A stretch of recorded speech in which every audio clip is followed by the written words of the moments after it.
Mavuika's release this patch got me thinking, man, we really have too many Pyro DPSes now, don't we? So let's talk about it. My name is Juice, and let's get into it.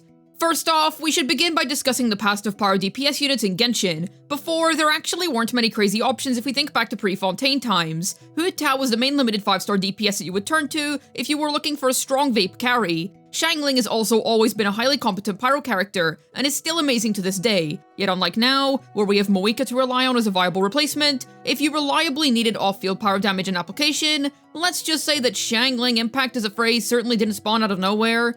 Things remained like this for a very long time. There was basically zero contest that could successfully go up against Hu Tao. Yuemiya tried, but failed. Yet even so, she still remained as a decent character if you preferred to play a unit with a much lower skill ceiling, so the Pyro DPS meta remained extremely stable for quite some time. You had Xiangling, then either Hu Tao or Yuemiya depending on whose playstyle you preferred, with the Funeral Director always being definitively better if you wanted to dip your hands into some Dolphin-level investment. There were also some other viable 4-stars such as Yanfei, but generally speaking, if you wanted a strong Pyro unit, you would turn your gaze to the Funeral Director. Buffs would continue to prop up Hu Tao over time, such as Yolan's release in 2.7 to name an example. Throughout all of Sumeru, Pyro DPSs didn't really gain anything on the whole.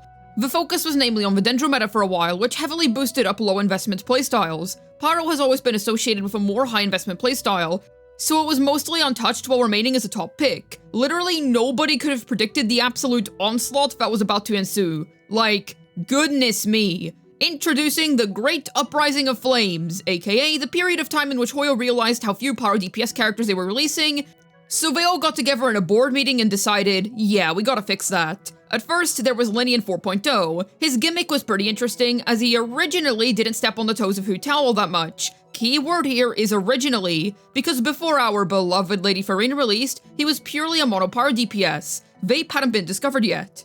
Was he better than Hu Tao? Yes, for sure, but before Lady Farina's release, it wasn't by some unfathomably large margin. The guy was still insane, don't get me wrong, but his true form was yet to come. So pretty fair and balanced as of now, all things considered, yes? Well, cue the introduction of none other than our beloved Lady Farina. We all know her, we all love her, and she's also the character that pushed Lenny into absolutely cooking Hu Tao by an absolutely hilarious margin. Bro went from being a really solid DPS into being a definitive S-tier Pyro character without question. His nuking abilities were practically unmatched, and the increase in power level was evident. It's hilarious to me that Hoyo really tried their best in making a mono Pyro unit, but instead, they ended up making a freaking vape DPS. I want you to remember that, because let me tell you now, that's gonna be a pretty relevant theme going forward. We move right along to 4.4, when none other than the esteemed Xian Yun released, along with none other than a character that easily had the most unintentionally funny drip market reveal of all time, Gaming. Alright, so what's so special about this little lad? Well, let me tell ya, this dude is not a normal 4-star DPS. Before he came out, I would have declared Noelle as being the strongest 4-star DPS. However, then this fella came along and decided to bounce right through the ceiling with his wild Pyro numbers. Dude is stupidly strong for no good reason, and it was brilliant. So yet again, more competition was being added to the Pyro DPS niche. Lenny still remained on top after Gaming's release, but what he was able to achieve as a mere 4-star was nothing short of mind-blowing. Let's not neglect how Diluc finally came back into form during 4.4 as well. While he may fall behind the other Pyros, dude went from being a C-tier DPS all the way up into A-tier. Being able to consistently take advantage of his stupidly high plunge scalings was easily the greatest blessing that Xian Yun ever provided to him. So yet again, the roster of viable Pyro DPS characters increased. Hu Tao was no longer the de facto Pyro option, as Lenny had snatched that away from her the very second that Lady Farina released, and even arguably back when he only had Mono Pyro going for him. We didn't get much of a break until the flames continued to burn brightly, as 4.6 brought us none other than the Hearth's King, who is everlasting as the moon. At this stage, the Pyro DPS takeover was starting to become a little silly even, because the roster which we had to choose from at this stage was already plenty enough. However, despite the Magician being one of the strongest DPSs in the game during the entire Fontaine period, he still wasn't very popular due to his playstyle. His dad was far easier to operate, while dealing damage was equally as good at C0R1. With Constellations, she absolutely cooked any other DPS in the whole game. Arlecchino was one heck of a culmination of all of the Pyro DPSs and Pyro DPS buffs that we had gotten over the course of the region. I for one can certainly say that I most definitely got my fill of Pyro DPSs during this time period. Finally, after being bombarded with Blazing Beast after Flaming Legend, we were able to take a break from all of the strong Pyro DPSs. Now don't get too enthusiastic, because if any of you have opened the banner screen at least once this version, then you know that this is not where the story ends. So, for a period of time, Arlecchino held the crown as the best Pyro DPS in the game. Lenny remained as being an S-tier Pyro next to her for a while. The one you preferred pretty much only depended on whether you wanted ease of use or harder to use nukes. Their performance wasn't that far apart. In fact, Lenny could potentially beat his dad in plenty of boss-based scenarios if he's played well enough. All seems fine and well, correct?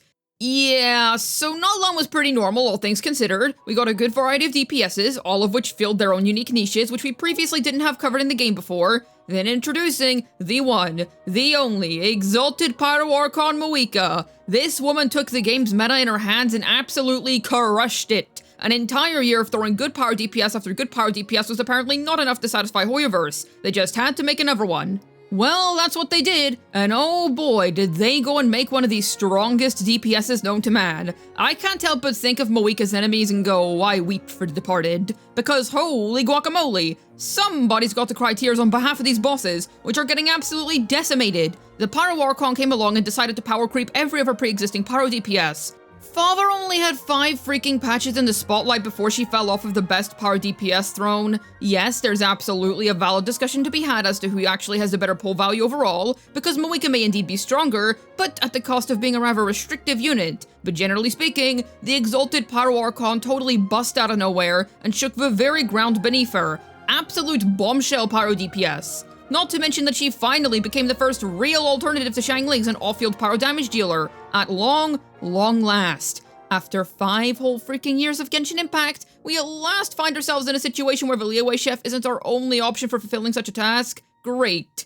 Cut to current day and we're in a position where we're honestly quite fatigued by the sheer amount of Pyro DPS units that we have in the game. If you ask me, I would say that I've had my good fill of them. I'd enjoy it if Hoyoverse could move on to some other Pyro DPS archetypes in the future, as pretty much every new one that we got during this time period ended up being a Vaporize unit. Don't get me wrong, they've all had very unique kits which give them a bit of individual distinction. However, when they all do the same thing functionally, you're ultimately gonna end up picking only one of them to do the job. Heck, Hu Tao is still a solid A-tier unit to this day. There's gonna be some folks out there who ignored this entire Pyro DPS insurgence in favor of continuing to use their funeral director, because she gets the same job done just fine. If it were up to me, I'd say it's about high time for a Pyro DPS drought period. You know how Sitlolly was the first Crow unit that we've ever seen since Riesli's release? Or how Emily was the first new Dendro unit that we got ever since the Sumeru era of Genshin ended? I think we should apply something similar now for Pyro. Ultimately, a balance would be best, since hyper-focusing on any one element is gonna create this same issue. However, you can at least try to create unique kits for the characters of the elements. My issue is that every Pyro character ended up functionally being the same if we only consider their best in slot playstyles.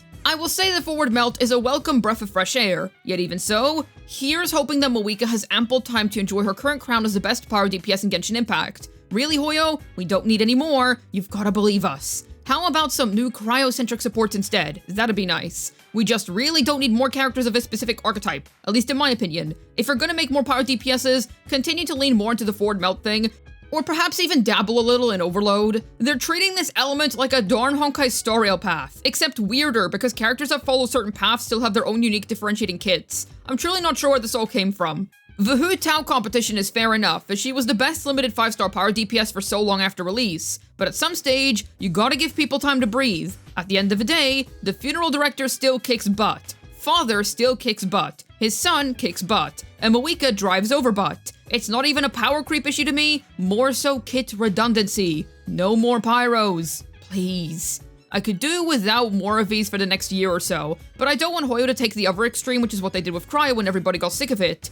As your friendly resident Cryo connoisseur, I never quite got sick of it. So I'm still here, coping until we get more buffs. Mavuika was a great step in the right direction for saving our beloved Coco Goat, but I don't think we need any more of this one type of unit. Those are just my thoughts though. What do you think? Is the Pyro DPS overflow welcomed? Or do you also think it's about time for a stopping point to be drawn up? Let me know down below, I'd love to hear your thoughts.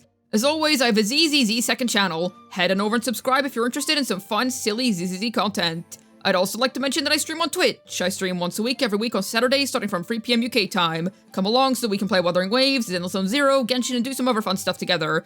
Right now, we're working on trying to 100% all of Renacita, so come along and see that. This has been Juice, signing out, and despite all of these Pyros flooding into the game, Bennett still remains as the best among all of them. The true Pyro Sovereign, as one might say. When will it ever end?